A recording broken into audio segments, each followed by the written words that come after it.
مگر سبحان اللہ اہل بیت کے لوگ کہتے ہیں کہ ہم اہل بیت کا متفقہ فیصلہ ہے کہ اس سے بڑھ کر سب سے زیادہ جو قرآن کی آیت ہے تسلی دینے والی وہ یہ ہے وَلَسَوْفَ يُعْتِيكَ رَبُّكَ فَتَرْضَىٰ۔ کیوں؟ کیونکہ اس میں جب رب نے یہ آیت نازل فرمائی نا کہ اے محبوب تمہیں تمہارا رب ان قریب اتنا دے گا کہ تم راضی ہو جاؤ گے، تو جب یہ آیت نازل ہوئی سنو نبی پاک نے کیا فرمایا۔ اب ذرا اس کو دنیا کی زبان میں سمجھتے ہیں۔ آپ کو کوئی بڑی شخصیت ملے یا کوئی بہت امیر آدمی ملے یا بڑا انفلوئنسڈ پرسن ملے اور کہے کہ آپ کو جو چاہیے میں آپ کو دوں گا اور اتنا دوں گا کہ آپ راضی ہو جائیں گے، مانگیے کیا مانگتے ہیں؟ تو ہم میں سے لوگ شاید اپنا گھر والوں کے لیے، اپنے بچوں کے لیے، اپنے کاروبار کے لیے، اپنی فیملی کے لیے سوال کریں گے۔ دیکھو میرے آقا کی کرم نوازی اس امت پر کیسی ہے۔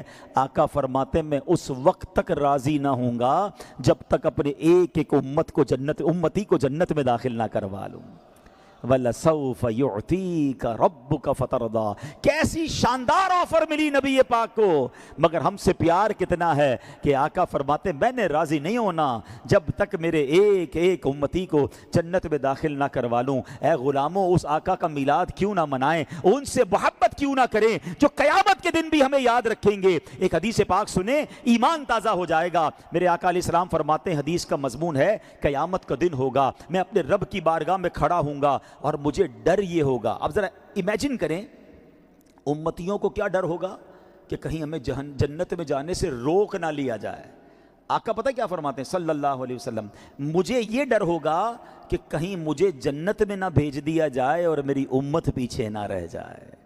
ہے کوئی ایسی محبت کرنے والا، ہے کوئی ہمارا ایسا خیال رکھنے والا، تو پھر کیوں نہ اپنا سب کچھ ان پر قربان کیا جائے، پھر کیوں نہ ان کی نافرمانی سے بچ کر ان کے عشق کو اپنے دل میں بڑھایا جائے۔ آگے سنیے اللہ اکبر۔ اب رب ارشاد فرماتا ہے الم یجدک یتیما فآوا، اور کیا اس نے تمہیں یتیم نہ پایا پھر جگہ دی، ووجدک ضالا فہدا، اور اس نے تمہیں اپنی محبت میں گم پایا تو اپنی طرف راہ دی، ووجدک عائلا فاغنا، اور اس نے تمہیں حاجت مند پایا تو غنی کر دیا۔ اللہ اکبر۔ یہ صورت آگے بڑھتی جا رہی ہے اور رب اپنے حبیب سے کس پیارے انداز میں مخاطب ہے ہم یہ بھی سنتے جا رہے ہیں۔ 8 آیتیں ہو گئی ہیں، اب میں آؤں گا 9ویں آیت کی طرف، اور آج میرے بیان کا جو بیسک ٹاپک ہے وہ یہی آیت ہے جس میں ہم سب کے لیے میسج بھی ہے، ہم سب کے لیے پیغام بھی ہے۔ اللہ فرماتا ہے فَأَمَّا الْيَتِيمَ فَلَا تَقْهَرْ، تو کسی بھی صورت یتیم پر سختی نہ کرو۔ یعنی اے محبوب کریم، رب کریم نے آپ کو بے مثل و یکتا بنایا، ماں باپ کے ظاہری سہارے کے بغیر آپ کو اس بلند ترین مقام تک پہنچایا جہاں لاکھ سہاروں والے بھی نہیں پہنچ سکتے۔ اے پیارے محبوب علیہ الصلوۃ والسلام، آپ کا والی وارث اللہ پاک ہے، آپ اب بے سہاروں کے سہارا بن جائیں۔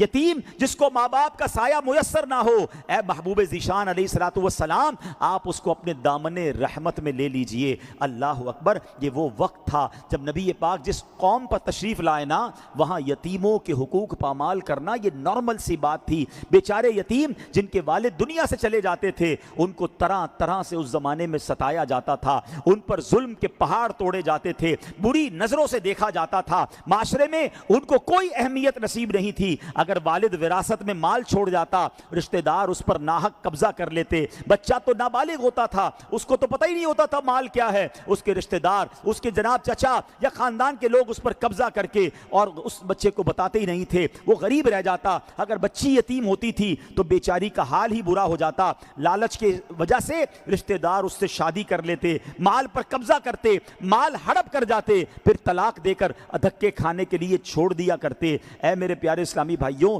ایسے دور میں میرے آقا تشریف لاتے ہیں اور آقا سے رب کیا فرما رہا ہے کہ اے محبوب، یتیموں کا آپ نے سہارا بننا ہے۔ فَأَمَّا الْيَتِيمَ فَلَا تَقْهَرْ، کسی بھی صورت یتیم پر سختی نہ کرو۔ اللہ اکبر۔ پھر میرے آقا نے جو کردار پیش کیا وہ کیسا کردار تھا؟ وہ نبیوں میں رحمت لقب پانے والا، وہ نبیوں میں رحمت لقب پانے والا، مرادیں غریبوں کی بر لانے والا، مصیبت میں غیروں کے کام آنے والا، وہ اپنے پرائے کا غم کھانے والا، فقیروں کا ملجا، ضعیفوں کا ماوا، یتیموں کا والی، غلاموں کا مولا، رہا ڈر نہ بیڑے کو موجے بلا کا، ادھر سے ادھر پھر گیا رخ ہوا کا۔ اے میرے پیارے اسلامی بھائیوں، میرے آقا یتیموں پر کیسے مہربان تھے۔ ایک بار کیا ہوا کہ مکہ مکرمہ میں ایک یتیم بچہ تھا، امت کا فرعون، یاد رہے ہماری امت کا جو فرعون ہے وہ ابو جہل تھا، نبی پاک کا سب سے بڑا دشمن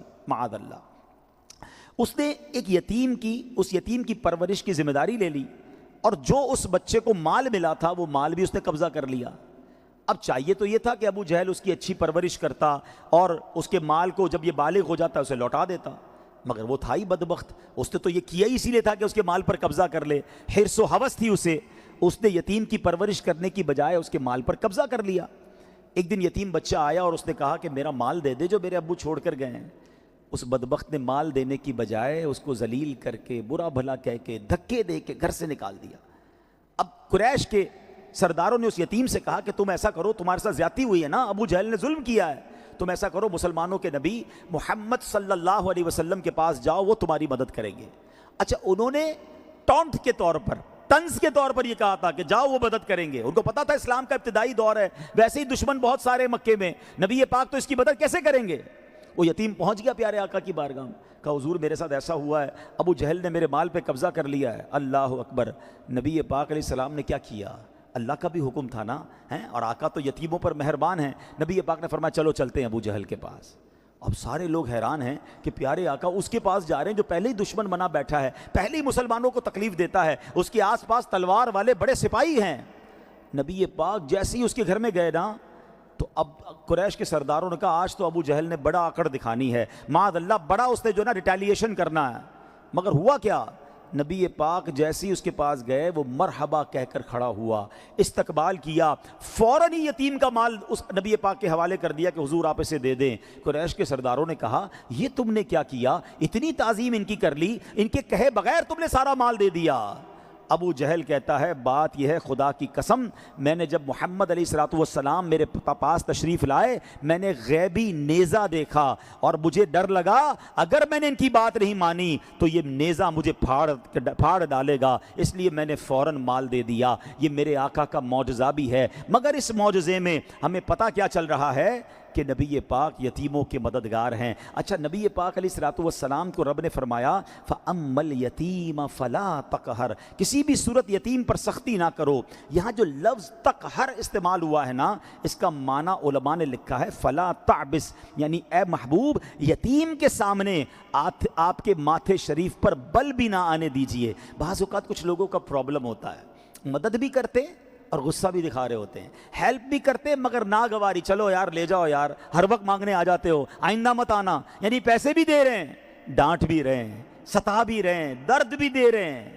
نہیں، اللہ نے فرمایا ماتھے پر بل بھی نہ آئے۔ اور سنو پھر میرے آقا نے پریکٹیکل کر کے کیسے دیا۔ حضرت اقربہ جوہنی رضی اللہ عنہ صحابی رسول ہیں، نبی پاک کی بارگاہ میں حاضر ہوئے، ان کا ایک شہزادہ بھی ساتھ تھا۔ میرے آقا بچوں پر کیسے مہربان تھے، نبی پاک علیہ الصلوۃ والسلام نے جب یہ دیکھا تو اب ان سے فرمایا کہ اے اقربہ یہ تمہارے ساتھ کون ہے؟ کہتے ہیں یا رسول اللہ ابنی بحیر، یا رسول اللہ میرا بیٹا ہے اور اس کا نام بحیر ہے، نام بتا دیا تھا انہوں نے۔ اب آقا بچے سے کہتے ادنو، اے بیٹا میرے قریب آ جاؤ۔ اب جب نبی پاک کے قریب ہوئے تو پیارے آقا نے گود میں بٹھایا اور سر پر شفقت بھرا ہاتھ پھیرا اور کہا مسمکا، اے بیٹا ما اسمکا، تمہارا نام کیا ہے؟ حالانکہ نام پہلے ہی پوچھ چکے تھے، بتایا تھا ان کے والد نے، لیکن اب بیٹے کو قریب کرنا ہے، پیار دینا ہے۔ وہ بیٹا کہتا ہے بحیر، یا رسول اللہ میرا نام بحیر ہے۔ آقا نے فرمایا لا ولیکن اسمک بشیر، نہیں بیٹا آج سے تمہارا نام بحیر نہیں بشیر ہے، کیونکہ بحیر کا معنی ہوتا ہے پانی جمع ہونے کی جگہ، تالاب، اس کا کوئی معنی نہیں، کوئی فائدہ نہیں۔ میرے آقا نے بشیر نام رکھ دیا جس کا معنی ہے خوشخبری والا۔ اب سبحان اللہ نبی پاک نے نام بدل دیا۔ اب آگے جا کر کیا ہوا؟